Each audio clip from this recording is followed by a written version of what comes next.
Ahojte, vítame vás pri našom ďalšom školskom podcaste Jednotky na jednotke. Ja som Lili. Ja som Adam. A ja som Lili a dnes sme si pripravili pre vás letný špeciál, kde sa zameriame na plány na leto a ten školský rok.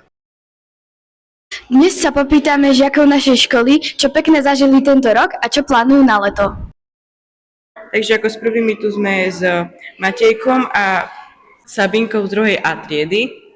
A chcel by som sa ich spýtať, čo sa im tento školský rok najviac páčilo.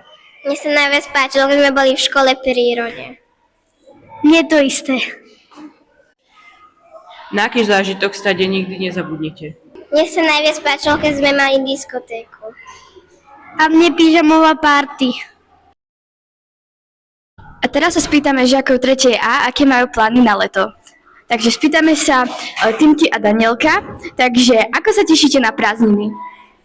No, ja sa teším, lebo budeme rôzne cestovať na chaty a aj s rodinou, aj s kamarátkami.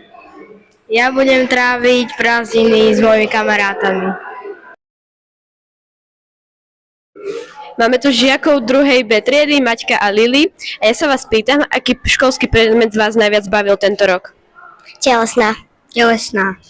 A máte nejaký zážitok vtipný, ktorý sa vám stal tento rok? Ako dneska Betka kúkala ako púk na pani učiteľku, ako by jej ukradla 10. A ty? Myslel som si, že je to zlý cukrík myslel som si, že je to ten dobrý a potom bol to ten zlý. Máme tu Ninu a pána doktora zo 7. A. Aké sú vaše plány na leto? Neviem, žiadne. Idem do táborov a na dovolenku.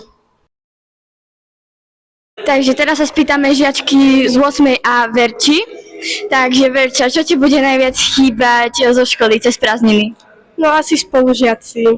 A prečo? Je s nimi sranda celkom takedy. A teraz sme tu so žiačkami 8. B, Mončou a Sany. A povedzte našim poslucháčom, čo sa za tento školský rok na našej škole zmenilo. Tento rok na našej škole vybudovali nové ihrisko. Máme novú riaditeľku a v triede nám dokonca aj po 3 rokoch vymenili umývadlo. Ďakujeme, že ste si vypočuli náš podcast a majte pekné prázdniny.